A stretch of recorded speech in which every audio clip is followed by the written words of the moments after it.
name is Joan and today I'm going to show you how to make plain and simple Indian rotis. Let's begin with the ingredients. What you need is 1 cup of roti flour or chapati atta as they call it in the Indian store, about half a teaspoon of salt, about a cup of water, you may not need all of it, and about a teaspoon of oil, which is optional. So let's begin making the flour. So you have your flour in a bowl. You add half a teaspoon of salt and give it a good mix this way. Add some oil. I just eyeball about a teaspoon of oil into the flour and give it a good mix. And then add water a little bit at a time. And mix it up like this, and then add some more water and mix it till all the water has been absorbed by the flour, or you get a good soft dough, whichever comes first. So you keep mixing, and this is what it looks like at a certain stage. So I add more water. I mix it around. It's almost forming a dough. It has to be a soft dough, not too soft and not too hard, medium. So there you go, it's almost done.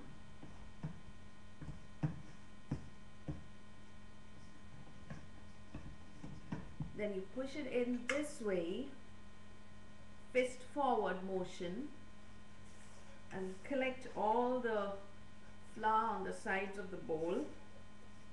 If you want, you can add a tad bit of water, just wet your hands and add it in.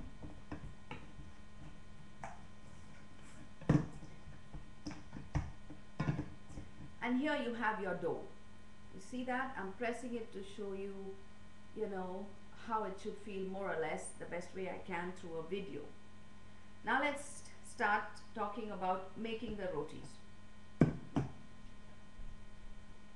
You have to leave this dough to rest for about half an hour. So this is ready dough which I have made, and I've kept it for about half an hour. And what you need is, to make the rotis, is the dough. You need a little container, wide container, more or less larger than the diameter of the roti, with flour in it for dusting. You need a rolling board. You need a rolling pin. Here's the pan in which I make the chapatis. I've already heated it up. And here is a mesh which I use to make what you call the phulkas, the chapatis that actually puff up like a balloon. You would also need a tongs like this to flip the chapati and put it on the direct heat. So let's begin. Try to move all this away so that you can get a good look.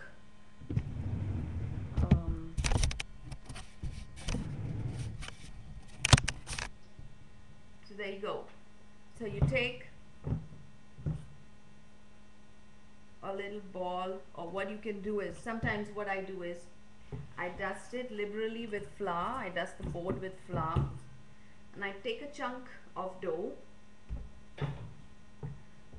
roll it out into a sausage shape,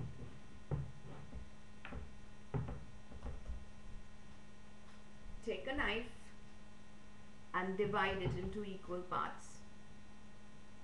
So this is divided, this is divided, so we have 4 portions, and I'll show you how to make. First, I'll show you how to make a regular roti. So you make a roll like this, make a round, flatten it a little bit, dust it with flour, and you can use flour very liberally. So you go forward, backward, and then turn it around At some point in time, after a lot of practice, the roti turns around. You will be able to turn it around just by a wrist motion like I'm showing you right now. But for a start, this is what you can do. Dust it liberally with flour every time you feel you need to. Backward, forward. Give it a 90-degree turn. Backward, forward. 90 degree, backward, forward. This will come to you really quick with practice. Right now I can make a roti just by I can move it on the board just by my wrist motion. So here's your roti, it's ready. Dust off all the excess flour. And let me move this all to the side so you can get a good view of my stove.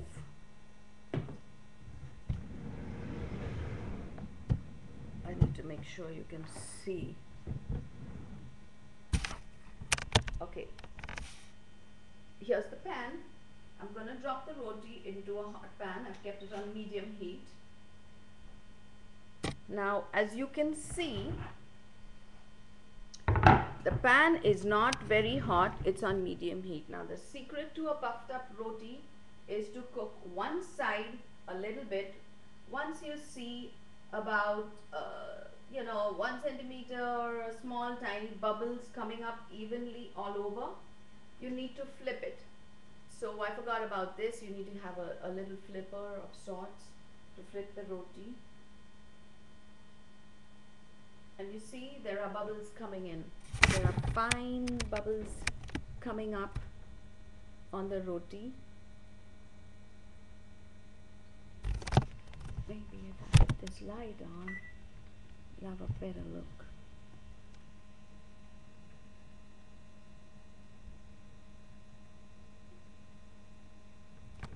You can also give it a very, very, very, very light press. No pressure. Now take it and flip it. And I want you to see what this side looks like. It's got a few brown spots all over the place, and it's already puffing up on the other side. Then what you need to do is increase the heat, take the pan off, pick the roti up with the tongs and put it down on the mesh. You see how the roti puffs up? This is called your Phulka. And you wait for about 20 or 30 seconds till it's done on the other side. I like to give it a push down and flip it one more time. See how it puffs up on the other side too? Now this is a Phulka. And what I do is to keep it warm and soft, I put it in a clean cloth, which is put into a tortilla container, and then I cover it and I keep it aside. Now let's start with the parathas.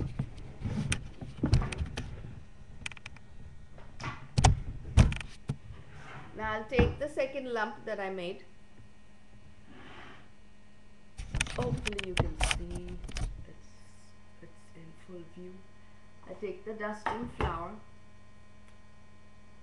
Now the difference between a Phulka and a paratha is layers, and a Phulka is a single layer when you roll it out, and with a paratha you need to make multiple layers. So what you do is, my board is moving, so I'll put this underneath. You roll this out into about 4-inch diameter round. Please use flour very liberally, but make sure you dust it off before you throw it into the pan, because otherwise the flour burns.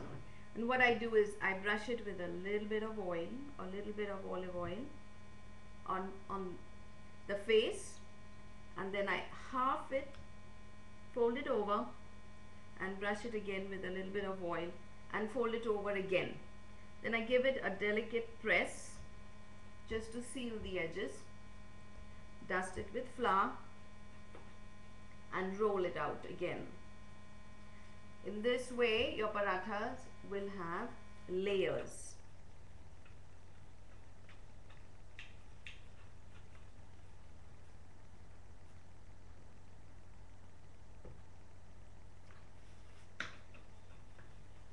And you roll it out, well, as thin as you can, or even thicker parathas are fine.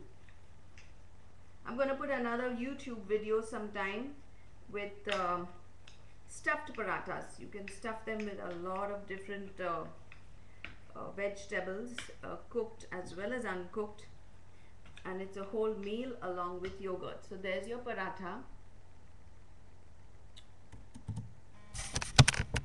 The paratha is ready.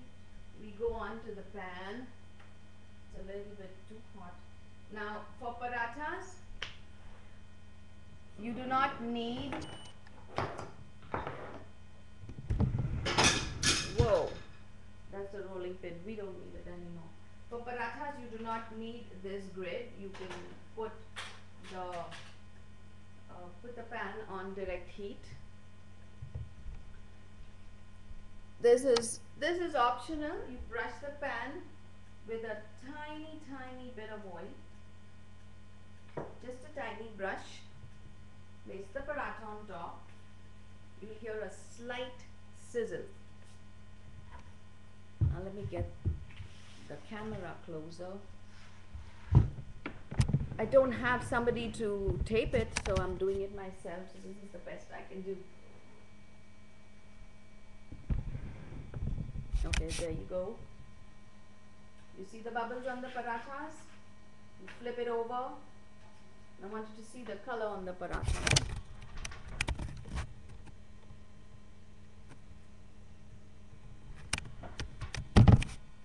Parathas take about, about a minute on each side, half a minute to 45 seconds probably on each side. This one's puffing up nicely too. Flip it over one more time.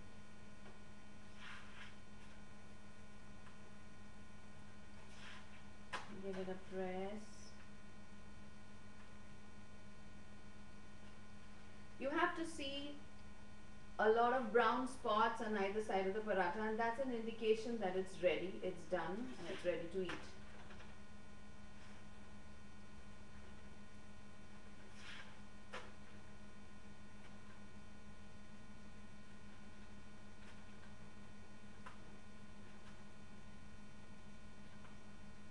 This is going to be my breakfast with eggs, a phulka and a paratha. And I do the same thing with the parathas. I remove them and put them in the tortilla bowl or a chapati box and cover them with a cloth so that they are kept warm and soft. And if you make a lot of them and you want to store them, it's good to put them in a Ziploc bag and seal the bag, and they'll be good, they'll be fresh for a day. And if they get a little bit on the harder side and you want them to get soft, you can steam them in a steamer and they're as good as new. So enjoy and put in your comments. I'd love to hear your comments about the video as well as your attempt in making Indian parathas and Phulka rotis. Thank you.